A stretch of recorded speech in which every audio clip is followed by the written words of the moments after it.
Seja bem-vindo mais uma vez à KF Interativa para esse bate-papo hoje do programa Tema Livre. Hoje nós vamos falar com ele, que é ex-presidente da 16ª Subseção da OAB de Costa Rica, também ex-presidente do CONSEG de Costa Rica, ex-venerável mestre da Loja Maçônica de Costa Rica, presidente do Democratas de Costa Rica, especialista em blockchain pela Universidade Oxford da Inglaterra, também pós-graduado em Direito Administrativo pela PUC de Minas, MBA em Direitos e Política Tributária pela FGV, pós-graduado em Direitos Eleitorais pela INSTED, especialista em Direito Societário pela Fundação Getúlio Vargas, especialista também em Recursos Extraordinários pela IDEP, Instituto de Direitos Públicos de Brasília, e especialista também em Processo Legislativo pelo Instituto de Direitos Públicos de Brasília,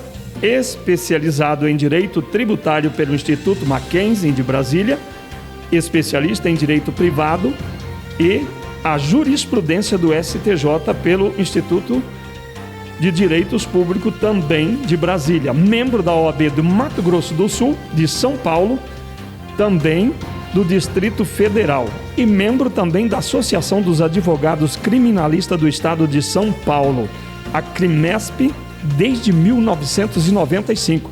Eu tenho a honra hoje de convidar você, que está ligado na KF Interativa, para batermos um papo hoje com ele, Dr. Márcio Rodrigues, advogado há 25 anos já na profissão.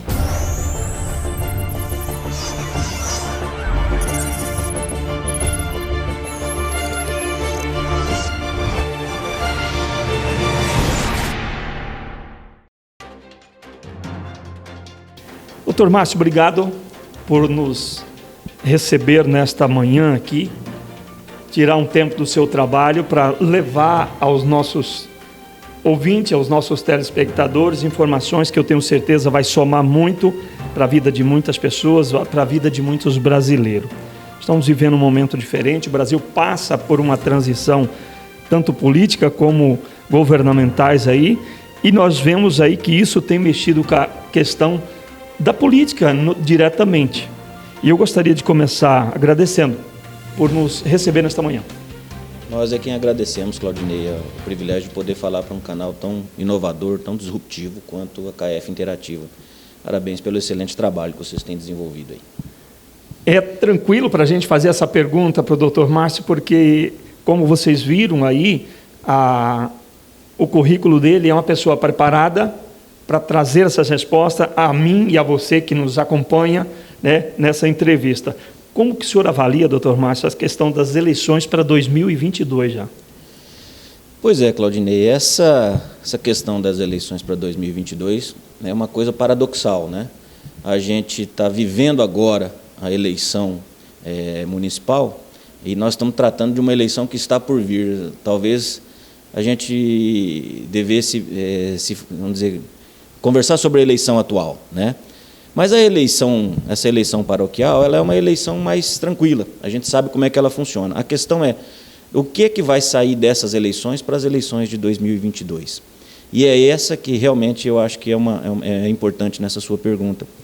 Porque nós teremos uma alteração muito sutil e, ao mesmo tempo, uma alteração extremamente pesada para as eleições de 2022. Vou te citar um exemplo apenas para que a gente possa ilustrar isso para o nosso ouvinte, para o nosso espectador. Nós teremos, por exemplo, na Câmara Municipal de Costa Rica, entre 3 e, no máximo, 4 partidos. Né? E isso irá acontecer em todo o estado do Mato Grosso do Sul e, por consequência, em todo o país.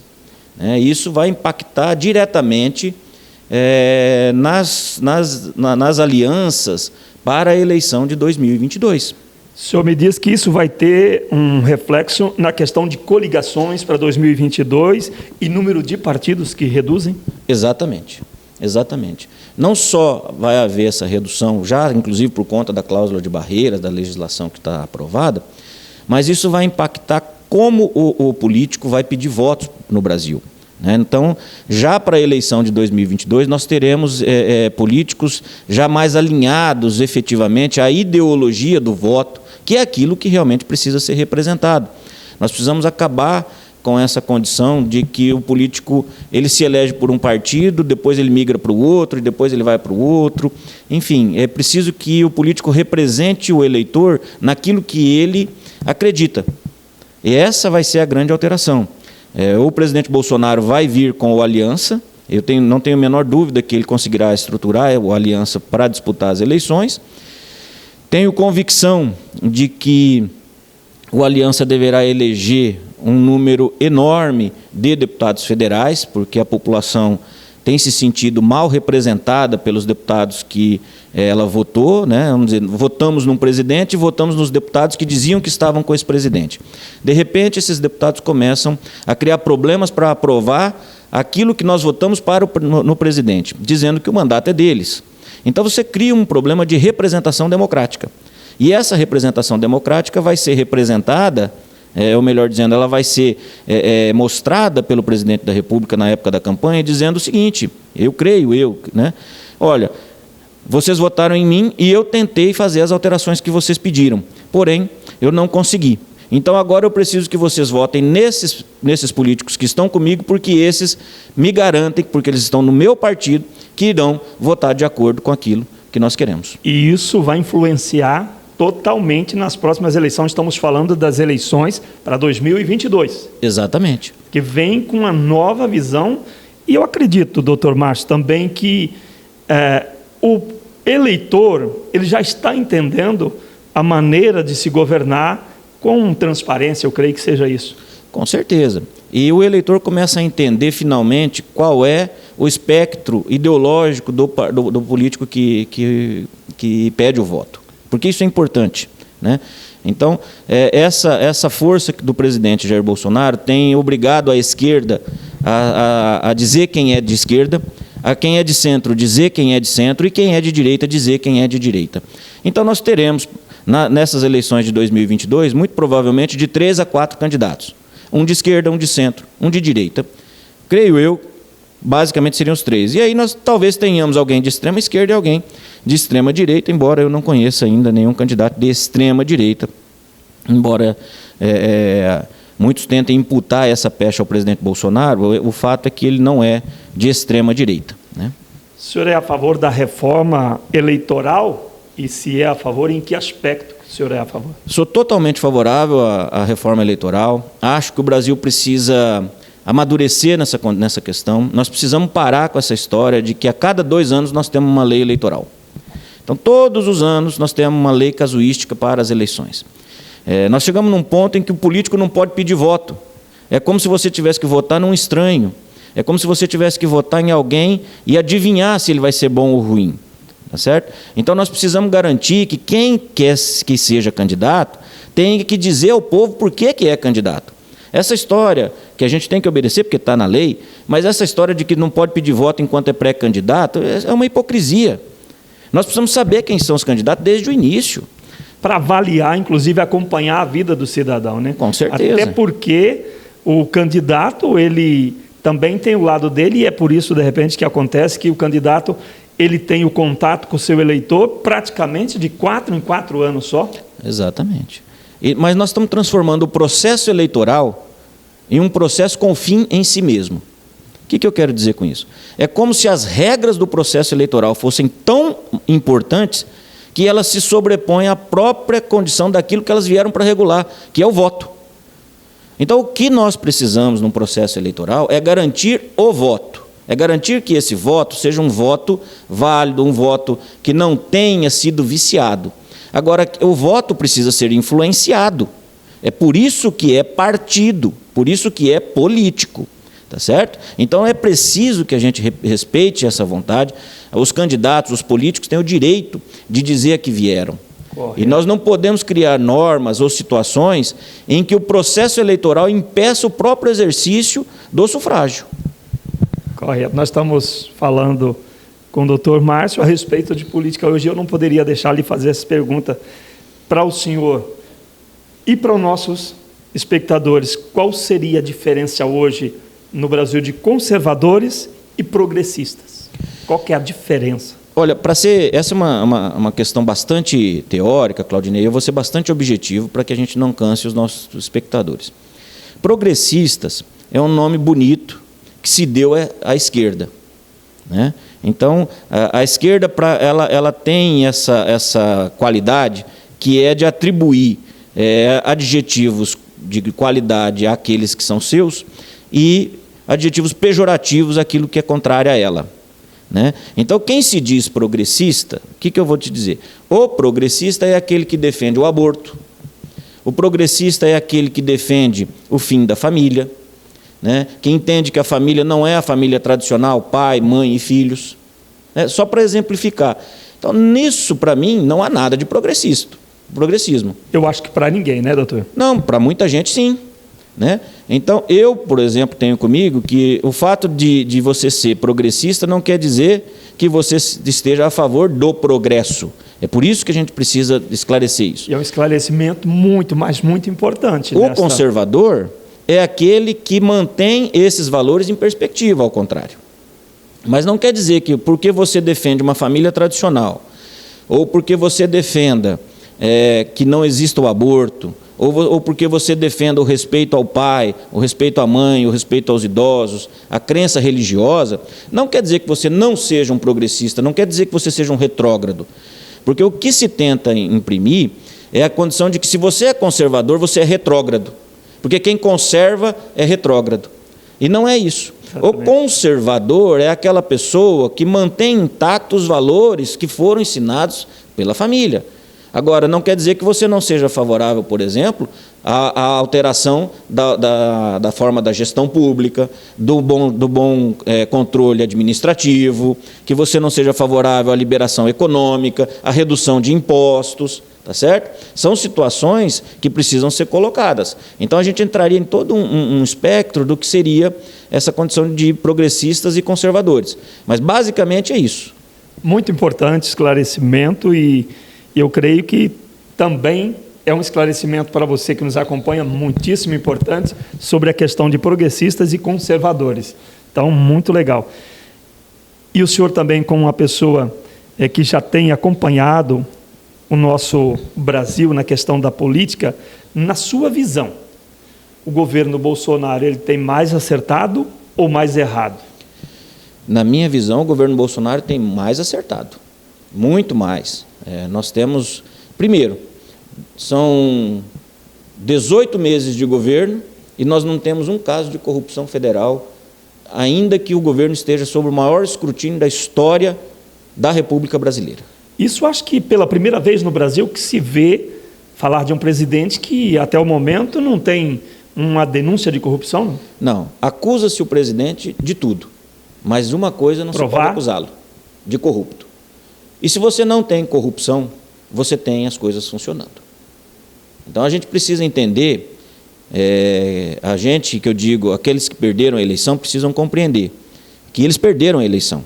Há 56 milhões de brasileiros que acreditam nesse homem que aí está. Não quer dizer que ele seja perfeito, não quer dizer que ele seja santo, nem nada disso. Mas é um homem que veio para cumprir um mandato que foi outorgado pelo povo brasileiro.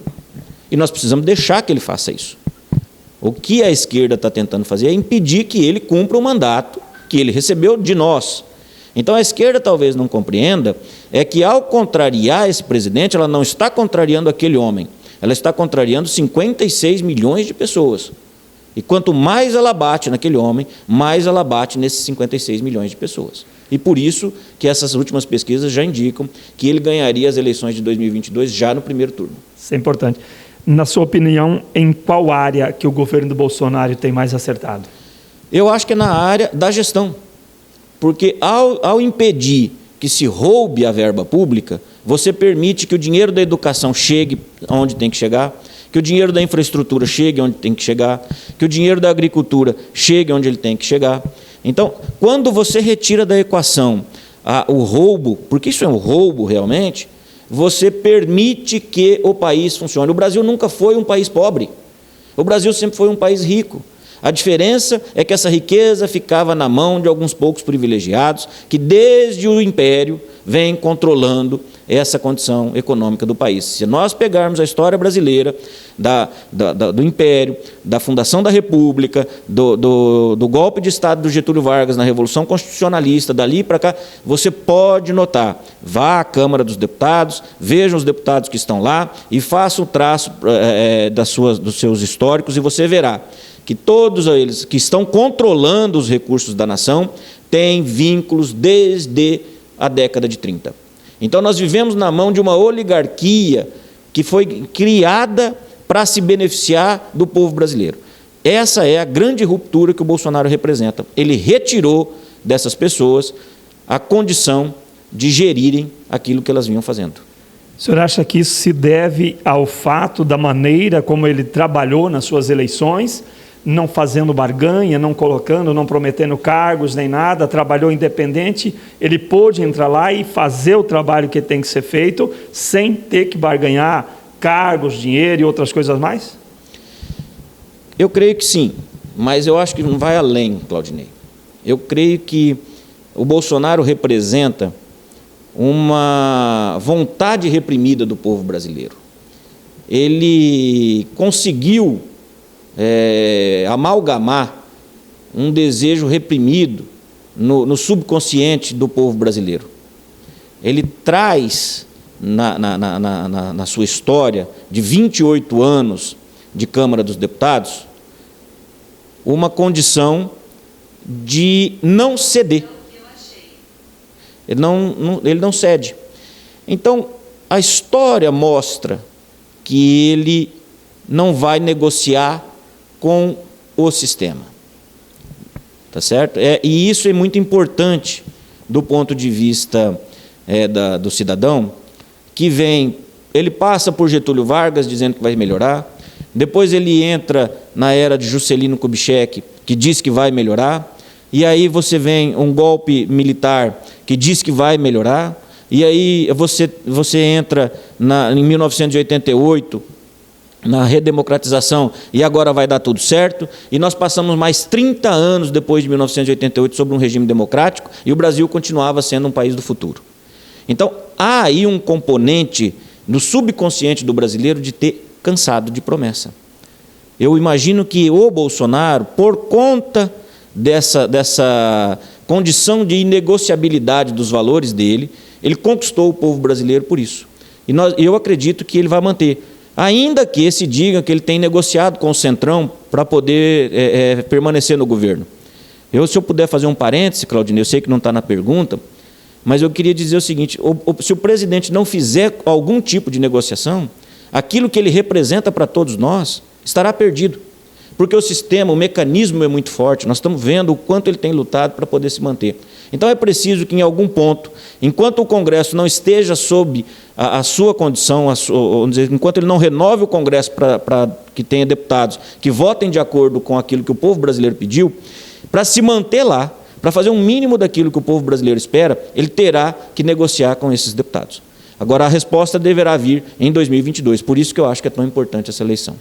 Doutor Márcio, uma coisa que a gente observa e acompanha no Brasil é o momento em que estamos vivendo, que a gente percebe que municípios, estados estão recebendo muitas verbas do governo para manter esse momento de pandemia, e a gente tem percebido a facilidade com que está sendo liberado essas verbas.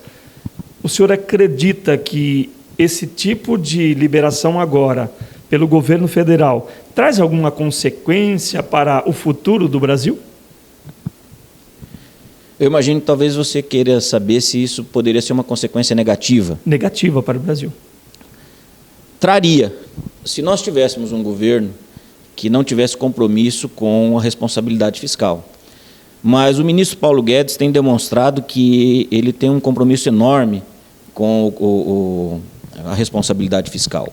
Então, nesse primeiro momento, esse dinheiro que está sendo liberado, ele tem ajudado a manter a empregabilidade, tem ajudado a manter uma condição mínima de sustentação do povo brasileiro. Inclusive, uma última pesquisa que saiu ontem demonstrou que esse auxílio emergencial que foi concedido pelo governo federal ajudou, inclusive, a retirar muita gente da linha de necessidade.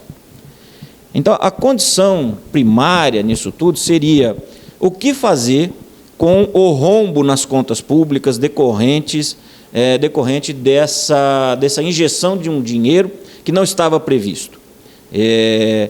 Eu acho que a gente responde isso com uma jogada que o ministro Paulo Guedes fez no mercado financeiro, em que ele lucrou contra o mercado financeiro, incluindo bancos, 500 bilhões. Estou dizendo, não são 500 milhões, são 500 bilhões de reais. Dinheiro que ele pegou de reservas em dólares que o Brasil tinha e vendeu com o dólar em alta e botou esse dinheiro no caixa do governo. E esse dinheiro, evidentemente, será utilizado para mitigar toda essa condição que foi criada por essa liberação de verbas na pandemia. Mas veja bem, salvo engano, foram liberados entre 60 e 70 bilhões de reais para ajuda às pessoas. E algo por volta de 30 ou 40 bilhões para a ajuda financeira das empresas. Então, digamos que o governo federal esteja liberando entre 100 e 150 bilhões de reais nessa hora agora da pandemia. Se ele lucrou 500 bilhões, o governo federal terá 350 bilhões ou 400 bilhões de reais que estão desvinculados de qualquer rubrica administrativa para investimento. E isso é uma condição que nunca houve na história recente da República Brasileira. Esse capital poderá ser utilizado de forma absolutamente técnica e investido em infraestrutura desse país. Nós podemos estar na iminência, de um crescimento sem precedentes na história do Brasil.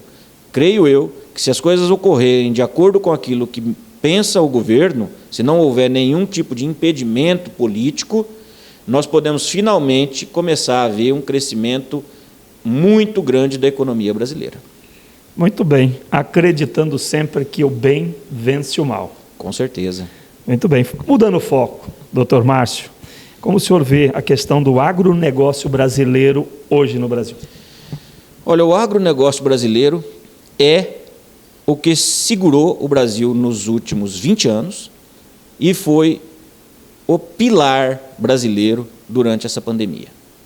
O agronegócio brasileiro teve a façanha de crescer em números reais, enquanto o mundo todo caía. E nós temos hoje, no Ministério da Agricultura, o privilégio de termos uma sul-mato-grossense cuidando disso. A ministra Tereza Cristina, que é provavelmente a melhor ministra da Agricultura da história desse país, que ela conseguiu, inclusive, negociar com a União Europeia o acordo que fazia mais de 20 anos que não saía, junto com o ministro das Relações Exteriores, né? Mas ela conseguiu acertar um grande problema da questão do agronegócio, porque a Europa teme o Brasil. Aliás, o mundo teme o Brasil. Nós produzimos em níveis que eles não têm ideia, a um custo que eles não têm condições de suportar. O medo do mundo é o agricultor brasileiro. E a ministra Tereza Cristina conseguiu, com tudo isso na mesa, fechar um acordo que está para ser homologado pelo Parlamento Europeu e, creio eu, deverá ser feito, especialmente depois dessa pandemia e de tudo que representa hoje o Partido Comunista Chinês em matéria de economia mundial. Mas nós temos mais. Ela conseguiu, sendo mulher, fazer acordos com países árabes onde as mulheres não têm acesso. Ela conseguiu sentar na mesa e negociar com homens que enxergam mulheres como objetos. E isso é decorrência da competência dessa mulher. Então, ela tem trazido para o agronegócio brasileiro muita condição de funcionabilidade, tem aberto mercados que o mercado brasileiro não tinha para o agronegócio e tem conseguido a liberação de verbas que vão permitir ao agricultor brasileiro melhorar em muito a condição de produção. E só terminando, Claudinei, ela tem mostrado para a comunidade mundial que o Brasil produz muito mais em muito menos áreas, que nós temos muito menos danos ambientais do que aquilo que se propaga na imprensa. Ela tem mostrado ao mundo que o Brasil, ao invés de aumentar as áreas, tem aumentado a produtividade. O Brasil usa tecnologia nacional, usa tecnologia internacional, mas a Embrapa tem um papel principal nisso, e nós temos conseguido aumentar essa nossa produção de forma tal que nós não precisamos desmatar mais áreas. Essa que é a realidade. Então, precisamos compreender, às vezes, quando a gente vê ataques na imprensa que dizem que o Brasil é um país inimigo do meio ambiente, nós precisamos entender a quem interessa esse tipo de publicidade. A quem interessa que o Brasil não venda seus produtos no mercado externo? Essa é a pergunta que todo brasileiro precisa se fazer.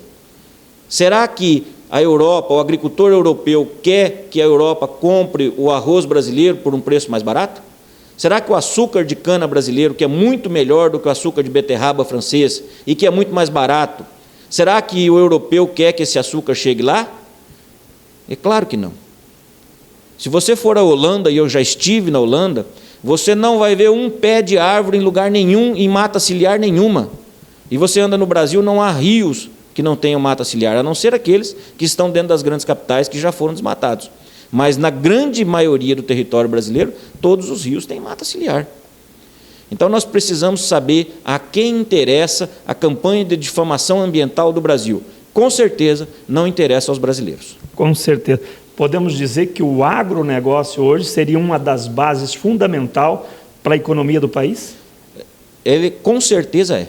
Sem o agronegócio, o Brasil não é o que se projeta no futuro. Aliás, na minha visão, o Brasil tem a vocação para o agronegócio. Nós precisamos investir na indústria, nós precisamos investir no serviço, mas a nossa vocação é produção agropecuária.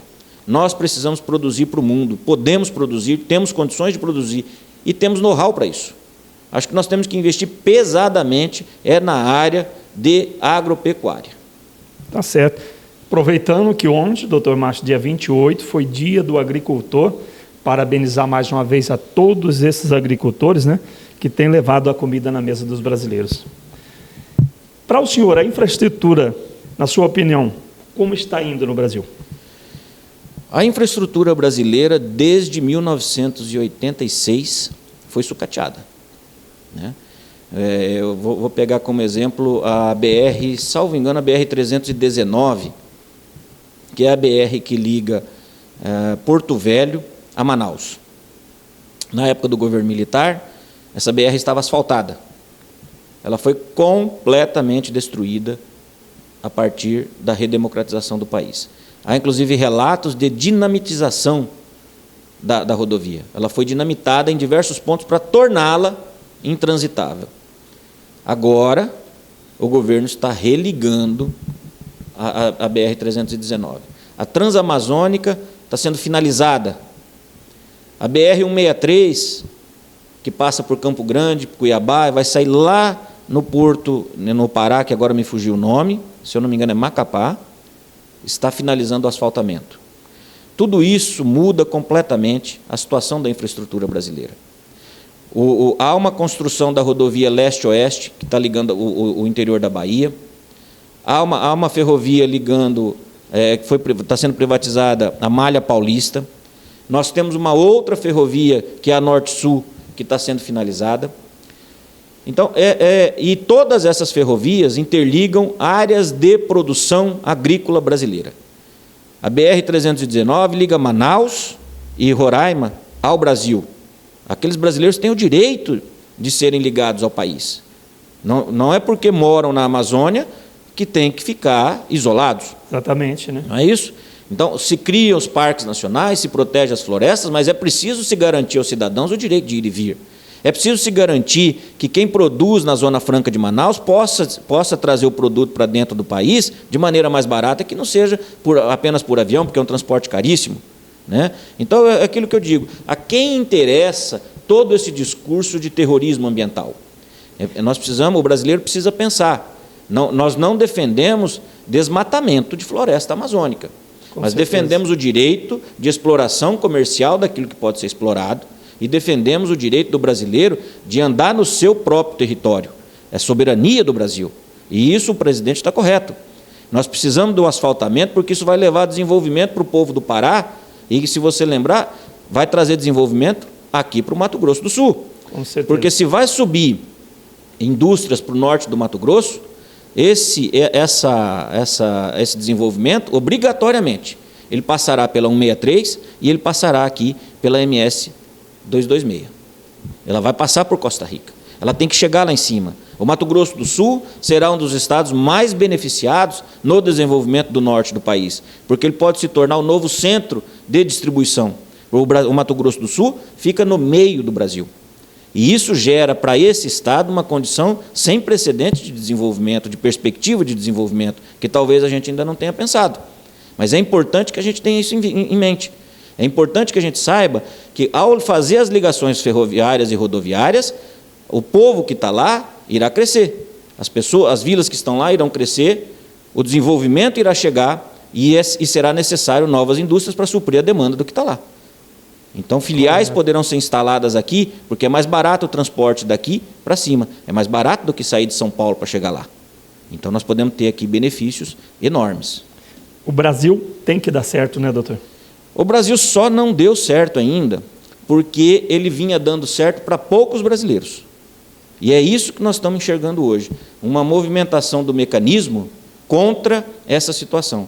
Eu costumo fazer uma analogia que não é bonita. É como se a gente pegasse um corpo e começasse a cortar, e conforme você fosse tirando, você ia vendo os vermes que estão aparecendo.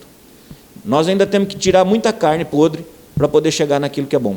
Há muita coisa que nós precisamos mudar no Brasil, mas nós vamos mudar. Se Deus quiser, né? Com certeza. Na sua opinião, a questão da opinião, né, do senhor, qual o impacto que as eleições norte-americanas teve no Brasil? Teve algum impacto ou não? Muito. Tem um impacto enorme. E terá um impacto enorme. Nós precisamos que o Donald Trump ganhe a eleição nos Estados Unidos. Essa a visão de mundo do Donald Trump é uma visão que garante ao mercado brasileiro uma condição de participação no mercado norte-americano. Se nós mantivermos a visão que vinha sendo praticada pelos democratas, que é uma visão mais à esquerda, nós teríamos uma dificuldade muito grande naquilo que representa a soberania do Brasil. Nós caminhávamos a passos largos para uma globalização completa e um desaparecimento do conceito de nações. E isso não interessa ao Brasil. Nós temos a nossa identidade cultural, assim como o restante dos países do mundo tem as suas próprias identidades culturais. Uma globalização completa com desaparecimento de fronteiras nacionais só interessa a quem queira governar a todos. E eu não creio que nós possamos ou tenhamos maturidade moral para que uma só pessoa ou um só grupo governe o mundo inteiro. É necessário que haja contraposições de valores e de discursos para que a humanidade possa crescer como um todo. Então, não consigo imaginar. E por que eu estou te dizendo isso? Porque hoje o candidato democrata, o Joe Biden, ele representa essa visão globalista de mundo. E nós precisamos alterá-la. Os ingleses deram uma resposta muito dura em 2016 à União Europeia quando fizeram o Brexit. E saíram de forma estrondosa, na maior votação da história da Inglaterra, desde a eleição da Margaret Thatcher em 1980 e alguma coisa. Embora toda a mídia local dissesse que a eleição estava apertada, ao sair o resultado, a diferença foi brutal. Foi tamanha que a imprensa não conseguiu explicar como era possível que os institutos de pesquisa estivessem dando um empate técnico, quando havia mais de 2/3 da população favorável à saída do Reino Unido da União Europeia. E isso aconteceu nos Estados Unidos. Embora se acredite a eleição de Donald Trump algum tipo de fraude nas redes sociais, a verdade é que esse discurso só interessa àqueles que perderam, porque o povo americano votou naquele que interessava a ele. O discurso do presidente interessava ao povo, e qualquer um que visse os discursos do Donald Trump e se colocasse no lugar dele como americano, teria reconhecido nesse discurso uma identidade nacional, que é o que acontece também no Brasil. Então, é importante essa eleição americana, porque ela passa uma imagem para o mundo de que os americanos, que são uma liderança econômica mundial, manterão o discurso de representação nacional. E isso impacta a gente aqui, porque se nós perdermos o apoio do governo americano naquilo que nós precisamos no cenário internacional, o Brasil se enfraquece muito. É complicado você manter posições em nível internacional se você não tem capacidade de negociação. E nós passamos muito tempo negociando com pequenos países e perdemos a condição de termos representação verdadeira. Países, não há crítica em você negociar com países sul-africanos, por exemplo, que são países pequenos. O problema é você botar $1 bilhão num país desse, não receber e depois descobrir que esses valores foram divididos entre pessoas de partidos. Isso então, é doido. Isso é complicado. Isso é muito... Donald Trump tem chance de se eleger, na sua opinião? Eu estive nos Estados Unidos em fevereiro do ano passado. Não acredito que o Donald Trump perca as eleições. A não ser que haja algum tipo de fraude eleitoral, que é o que ele vem anunciando, que eles estão tentando fazer uma eleição por correio lá. Então, se essa eleição se der via correio, não sei como é que pode ser. Ele alega que pode haver um tipo de fraude. Mas se essa eleição for na urna, eu acho extremamente difícil que o Donald Trump perca a eleição. Nós temos visto movimentos sociais destruírem estátuas, figuras históricas norte-americanas, tudo em nome de ideologias que são legítimas, não digo que sejam ilegítimas, mas não é legítimo você também desrespeitar a crença dos outros. É importante que a minoria respeite também o que a maioria pense. E é isso que tem acontecido nos Estados Unidos. Nós temos uma minoria querendo impor a sua vontade a qualquer preço. E há aquilo que a gente chama de maioria silenciosa.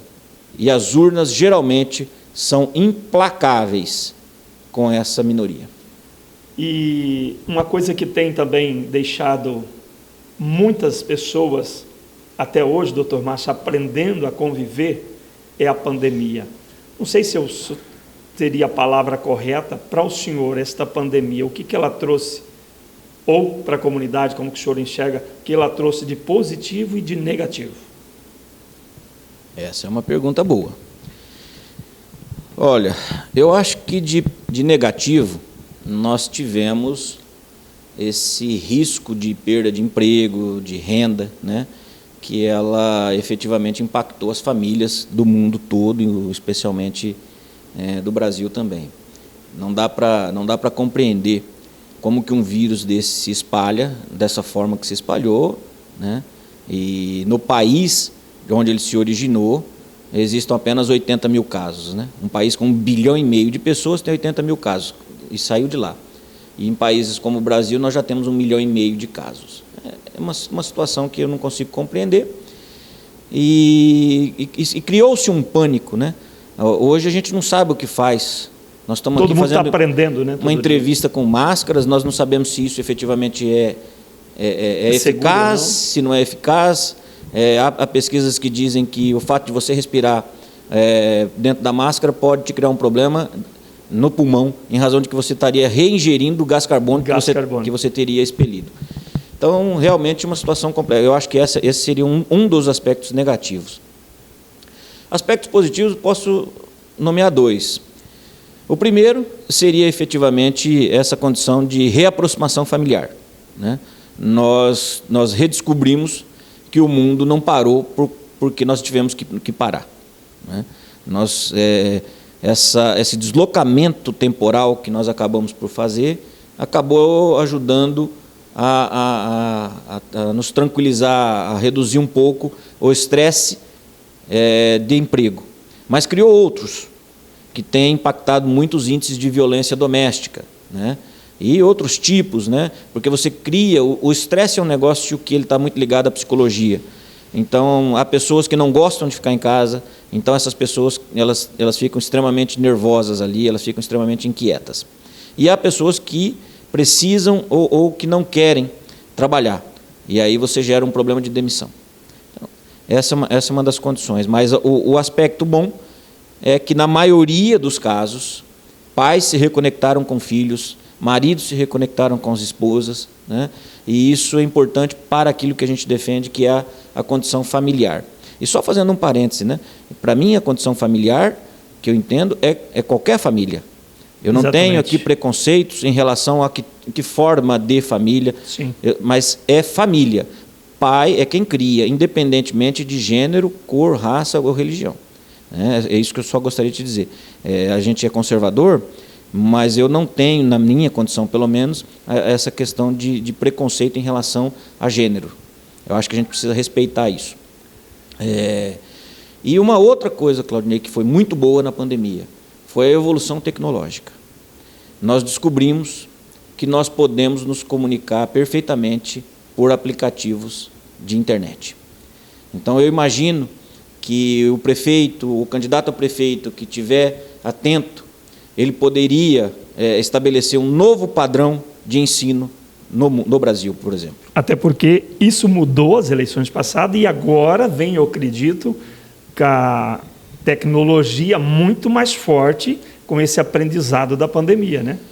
Veja bem. As pessoas reaprenderam, né? Com certeza. Veja bem, se você tem condição de ensinar de forma eficaz via internet, algo que não existia antes, você tem condições, por exemplo, de pegar os professores, digo eu aqui, da rede municipal de ensino, fazer um convênio com a Universidade Federal do Mato Grosso do Sul, ou com a USP, ou com qualquer outra universidade pública, e pós-graduar esses professores, por aqui, sem a necessidade de deslocamento. Você qualifica o ensino municipal por aqui. Cria-se uma forma de remuneração diferenciada para quem incluir essa pós-graduação, porque você precisa incentivar a pessoa para que ela possa estudar também, é preciso que haja uma recompensa. E feita a pós-graduação, você faz um novo convênio de mestrado, e você cria uma nova forma de remuneração para quem concluiu o mestrado. E, enfim, você cria o doutorado, e realmente mais uma forma para poder remunerar novamente quem concluiu o doutorado. E num prazo de 6 a 8 anos, nós poderemos ter, para as crianças, para a nossa base, um ensino de qualidade, de excelência, que seria algo que transformaria de maneira definitiva a realidade econômica de Costa Rica. Tudo por conta da pandemia. Se nós tivermos qualquer candidato que tenha essa visão, eu creio que nós podemos alterar o futuro das crianças e futuramente do município. Muito bem, estamos batendo esse papo aqui com ele, que tem 25 anos de profissão como advogado e outras formações, outras graduações, Dr. Márcio Rodrigues. Nós queremos desde já agradecer e fica aí suas considerações finais. Claudinei, eu agradeço a KF Interativa, agradeço a você, o Bruno que está aqui fazendo as filmagens, e agradeço aqueles que tiveram paciência para nos ouvir também aqui até o final. Muito obrigado a todos, que permaneçam com saúde e que Deus abençoe a todos.